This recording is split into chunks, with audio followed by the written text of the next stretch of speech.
Alright, in this video, i-discuss na to ng mga basic dashboard or ginatawag po di ay og instrument panel. So diri sa atubangan sa driver sa may steering wheel, so nakaporma ning steering wheel no kay para makita nato ang kining instrument panel.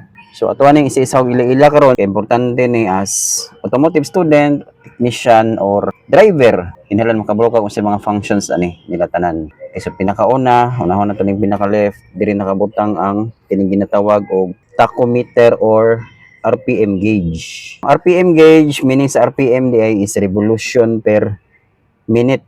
Yan ay nakabutang di nga times 1,000. So, ang gini nga gauge, mao niya ang nagasukod sa engine speed or paspason sa tuyok sa crankshaft or tuyok sa makina. So, matuyok sa makina, mainly di ba ang crankshaft man. So, minasukod ani is tuyok sa crankshaft. Ang sensor ani kay dito nakabutang sa injection pump kay matuyok man po itong injection pump. Kay ginatuyok man po sa crankshaft. So, minasukod na sa engineer nga nagbuhat aning makinahan ni or sa kinanan ni nga mosibo dito sa tuyok sa crankshaft. Then, naano siya number nga 1, 2, 3, 4, 5, up to 6. So, kining 1 diha, mo na 1,000 RPM kay times 1,000 man mo every reading diha. So meaning kaning tunga-tunga sa 0 ug sa 1 kana murag mo na yang silbi ka tunga nana sa 500 RPM kaning nas tunga-tunga sa kaning hapit na sa 1 mao na 750 RPM 3/4 sa 1,000 ginamo siya sa 3/4 pud gikan sa 0. So anang 1 balik ko nako 1,000 RPM. So on and so forth na kaning 2 2,000 3 3,000 4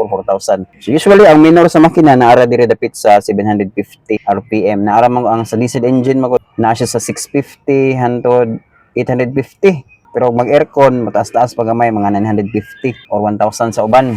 Okay, so mag-adjust mo gud gihapon og minor. Labi nagnatay gi-repair nga mga part sa makina nga maapektahan ang iyang RPM, so daghan gyud na posible.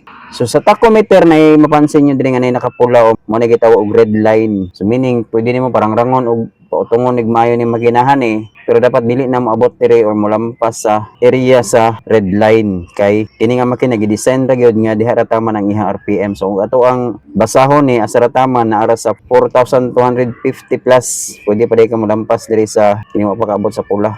So naa siguro sa 4,449 basta nilang kabot og 4,500 red line na siya ang 4,500. So pwede ra kog kadali lang pero dili dapat di mo nga mag-drive sa rangrangon ni mo maayo niya nasubida ka o tay naka-primera ka nya giabot gyud mo diha. So dali ra madaot ang makina kay iyang limit ra magud sa tuyok is diha ra sa kanang red line. Pero utong nagigid po kayo makina ana utong naman gani paminawon og naara diri sa 2,500 or 3,000 samot nagmaabot kag 4,000 plus.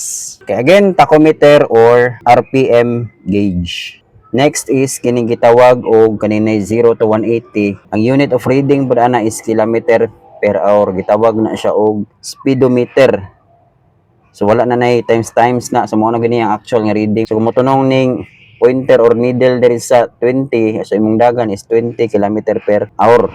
Maabot ka dito sa 180 sampak. 180 imong dagan 180 kilometer per hour. Usog na kay na. Niliko din kag diri 120. Bitaw mo na ang nagasukod sa gipaspason sa dagan or speed sa nagdagan nga sakyanan. Nanay cable nga nakakabit dito sa transmission. Kung motuyok tong transmission, sabay po ni siya usaka. Pero napay uban yung electric na katong mga digital na dili na ingon ani katong number na lang. Then sa ibabaw na ay makita nato nga nga numbers gyapon sa tunga. Manay ginatawag og mileage sa sakyanan. Kini kay or Asian brand kilometer ang unit nga itong ginagamit. Pero sa uban, katong US o mga European nga cars, or kung naa ka dito silang lugar, miles na siya. Dili kilometer ilang gamit. Pero US nga brand niya, dire gibaligya sa Pilipinas, kilometer man hinoon ang gamit. So meaning kani nga sakyanan na ay nadaga na nga 225,346 gikan pagyud atong pinakauna nga namugna ani or pinakaunang dagan pagyud gikan man sa pinakaunang dagan ani nga sakyanan. Bisag katong gitulak lang,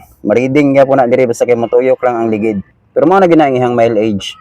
Na mo po na isa sa ginabasihan, kung mapalit og sakyanan, ginabasa or ginatanaw na ang ihang reading. Kay naiuban nga pag-upa, pero bunog na day kayo, kay halos kada adlaw, ginapadagan, ginapamasiroan, or kada adlaw ginapadagan, o halos pahuway. So naiuban nga isa ka tuig pa or pila ka tuig pa, pero taas na kay reading or taas-taas na kay maintenance or sundunon nga palitanan or gastuhanan. Okay, so mao na ang gitawag og odometer, ODO, nya meter. Odometer. So ang tawag sa reading ana is mileage or napay usahay nga kanang mopalit og sakyanan pilay udo or motor di ba pila na udo ana udo dili na mao mileage ang tama nga term kay ang udo mao na ang ini nagsukod or ang meter nga naga sukod sa mileage. And then natigi isa diri pod murag na reset na din o tama day kay basta malampas na siya og 1,000 or 999 or 1,000 mo reset na siya back to zero. Ikato ni agi 900 mo guni. So man gitawag og trip meter. So ang na-record niya karon is 33 kilometers. So kining trip meter pwede nimo ma-reset gamit ni nga button o pisliton na nimo na mo back to zero na diha. So kay sukdon nga biyahe pila ka kilometro imong nadagan, so pwede nimo na i-reset ni into zero nya tan-awo nimo diha nag-abot na nimo didto sa imong asa ka gusto mo adto. Gusto nimo ma-check ba pila ka kilometer. Pero 1,000 kilometer day ang ihang kaya sukdon. Di man ni ang mga point bali 1 man na diha. Nya kana 999 nya kana ang 1. Man na pisliton back to zero na siya. Okay.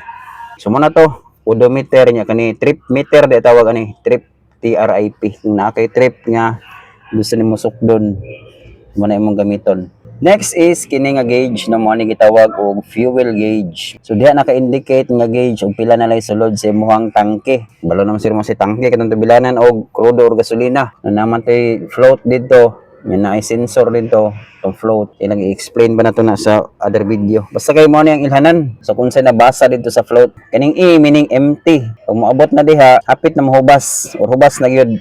Kay uban sakyanan bisa pag ning baba na sa empty para ani usahay naa pa man gihapoy sulod gamay pero hapit na guna siya mahubsan. So pag abot sa kinahanglan magpatubil na pud ka pero dugog o lang nya kaya na may estimate na kanang bagbaba diha sa gauge pwede ra gud pod di sa nimo tubilan isa ko night time sing mababa diha sa pero motunong na diha sa pero makaback and forth pa mapugtagom pod then kanang tunga is tunga pa sa tangke nya kadtong nay linya diha kanay F mo nay full meaning ana so full tank ta na pag abot diha. Next gauge is kini kanina H ug C.